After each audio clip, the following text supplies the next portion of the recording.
भगवान कृष्ण ने गीता के माध्यम से संसार को जो शिक्षा दी वह अनुपम है। वेदों का सार है उपनिषद और उपनिषदों का सार है ब्रह्मसूत्र और ब्रह्मसूत्र का सार है गीता।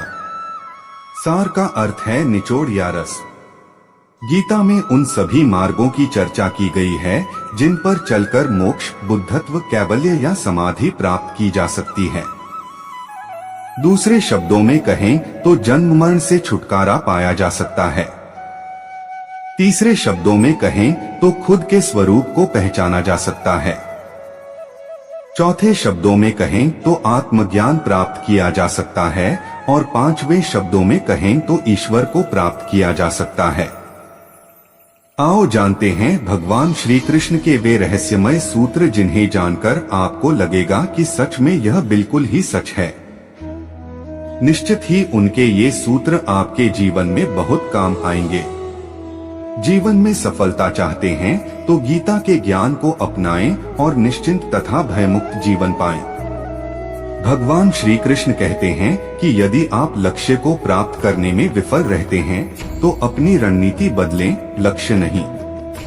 इस जीवन में न कुछ खोता है न व्यर्थ होता है। जो इस लोक में अपने काम की सफलता की कामना रखते हैं वे देवताओं की प्रार्थना करें। श्री कृष्ण कहते हैं कि खुशी मन की एक अवस्था है जो बाहरी दुनिया से नहीं मिल सकती है। खुश रहने की एक ही कुंजी है इच्छाओं में कमी। आत्मविनाश या नरक के ये 3 द्वार हैं, वासना, क्रोध और लोभ। क्रोध से भ्रम पैदा होता है। भ्रम से बुद्धि व्यग्र होती है। जब बुद्धि व्यग्र होती है तब तर्क नष्ट हो जाता है। जब तर्क नष्ट होता है तब व्यक्ति का पतन हो जाता है।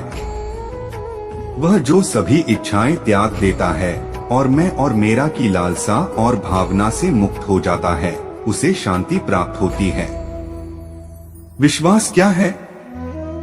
मनुष्य अपने विश्वास से निर्मित होता है।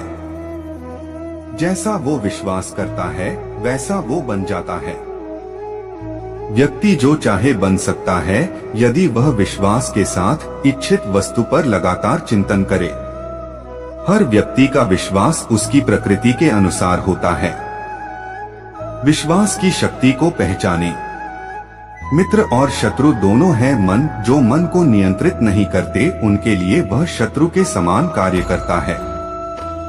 मन की गतिविधियों, होश, श्वास और भावनाओं के माध्यम से भगवान की शक्ति सदा तुम्हारे साथ है और लगातार तुम्हें बस एक साधन की तरह प्रयोग करके सभी कार्य कर रही है। मन अशांत है और उसे नियंत्रित करना कठिन है, लेकिन अभ्यास से इसे वश में किया जा सकता है। सर्वोच्च शांति पाने के लिए हमें हमारे कर्मों के सभी परिणाम और लगाव को छोड़ देना चाहिए। केवल मन ही किसी का मित्र और शत्रु होता है। निर्भीक बनो, उससे मत डरो जो वास्तविक नहीं है, न कभी था न कभी होगा। जो वास्तविक है वो हमेशा था और उसे कभी नष्ट नहीं किया जा सकता। प्रबुद्ध व्यक्ति के लिए गंदगी का ढेर, पत्थर और सोना सभी समान हैं। संशय न करो, सदैव संदेह करने वाले व्यक्ति के लिए प्रसन्नता न इस लोक में है न ही कहीं और। आत्मज्ञान की तलवार से काटकर अपने हृदय से अज्ञान के संदेह को अलग कर दो। अनुशासित रहो, उठो। संदेह, संशय, दुविधा या द्वंद्व में जीने वाले लोग न तो इस लोक में सुख पाते हैं और न ही परलोक में। उनका जीवन निर्णयहीन, दिशाहीन और भटकाव से भरा रहता है। आत्मा न जन्म लेती है और न ही मरती है। जन्म लेने वाले के लिए मृत्यु उतनी ही निश्चित है जितनी कि मृत होने वाले के लिए जन्म लेना। इसलिए जो अपरिहार्य है उस पर शोक मत करो। न कोई मरता है और न ही कोई मारता है, सभी निमित्त मात्र हैं। सभी प्राणी जन्म से पहले बिना शरीर के थे, मरने के उपरांत वे बिना शरीर वाले हो जाएंगे। यह तो बीच में ही शरीर वाले देखे जाते हैं, फिर इनका शोक क्यों करते हो? यह आत्मा किसी काल में भी न जन्मती है और न मरती है, अथवा न यह आत्मा होकर के फिर होने वाली है, क्योंकि यह अजन्मी, नित्य, शाश्वत और पुरातन है। शरीर के नाश होने पर भी यह नष्ट नहीं होती है। कभी ऐसा समय नहीं था जब मैं, तुम या ये राजा महाराजा अस्तित्व में नहीं थे, न ही भविष्य में कभी ऐसा होगा कि हमारा अस्तित्व समाप्त हो जाए। हे अर्जुन, हम दोनों ने कई जन्म लिए हैं, मुझे याद है, लेकिन तुम्हें नहीं। कर्मवान बनो, निःसंदेह कोई भी मनुष्य किसी भी काल में क्षण मात्र भी बिना कर्म किए नहीं रहता, क्योंकि सारा मनुष्य समुदाय प्रकृतिजनित गुणों द्वारा परवश हुआ कर्म करने के लिए बाध्य किया जाता है। अपने अनिवार्य कार्य करो, क्योंकि वास्तव में कार्य करना निष्क्रियता से बेहतर है। ज्ञानी व्यक्ति को कर्म के प्रतिफल की अपेक्षा कर रहे अज्ञानी व्यक्ति के दिमाग को अस्थिर नहीं करना चाहिए। अप्राकृतिक कर्म बहुत तनाव पैदा करता है। किसी और का काम पूर्णता से करने से कहीं अच्छा है कि अपना काम करें, भले ही उसे अपूर्णता से करना पड़े। बुद्धिमान व्यक्ति का मुख सुख में आनंद नहीं लेता। कर्मयोग वास्तव में एक परम रहस्य है। जो मेरे साथ हैं मैं उनके साथ हूँ, संपूर्ण ब्रह्मांड मेरे ही अंदर है।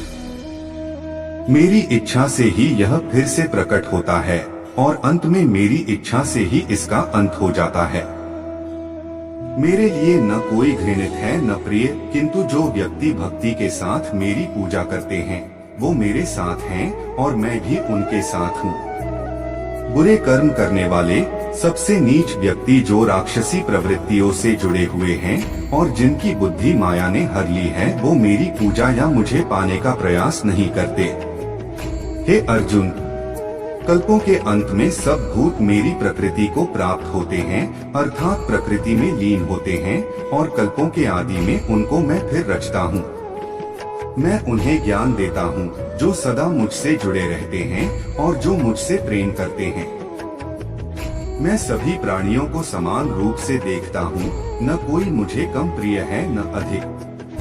लेकिन जो मेरी प्रेम पूर्वक आराधना करते हैं वो मेरे भीतर रहते हैं और मैं उनके जीवन में आता हूँ। मेरी कृपा से कोई सभी कर्तव्यों का निर्वाह करते हुए भी बस मेरी शरण में आकर अनंत अविनाशी निवास को प्राप्त करता है। हे अर्जुन, केवल भाग्यशाली योद्धा ही ऐसा युद्ध लड़ने का अवसर पाते हैं जो स्वर्ग के द्वार के समान है। ईश्वर के बारे में भगवान प्रत्येक वस्तु में है और सबके ऊपर भी। प्रबुद्ध व्यक्ति सिवाय ईश्वर के किसी और पर निर्भर नहीं करता। सभी काम छोड़कर बस भगवान में पूर्ण रूप से समर्पित हो जाओ। मैं तुम्हें सभी पापों से मुक्त कर दूंगा। शोक मत करो। जो कोई भी जिस किसी भी देवता की पूजा विश्वास के साथ करने की इच्छा रखता है, मैं उसका विश्वास उसी देवता में दृढ़ कर देता हूँ। हे अर्जुन, मैं भूत, वर्तमान और भविष्य के सभी प्राणियों को जानता हूँ, किंतु वास्तविकता में कोई मुझे नहीं जानता। ईश्वर एक अदृश्य एवं अकथनीय शक्ति है जिससे संसार की उत्पत्ति, पालन एवं लय होता है। मानवीय रूप में उसकी ऐसी कल्पना की जा सकती है कि उसके सभी ओर से ज्ञानेंद्रियां और कर्मेंद्रियां हैं। वह समय समय पर संसार में धर्म की पुनर्स्थापना के लिए सगुण रूप में अवतरित होता है। वह जो मृत्यु के समय मुझे स्मरण करते हुए अपना शरीर त्यागता है, वह मेरे धाम को प्राप्त होता है। इसमें कोई संशय नहीं है। वे जो इस ज्ञान में विश्वास नहीं रखते, मुझे प्राप्त किए बिना जन्म और मृत्यु के चक्र का अनुगम करते रहते हैं।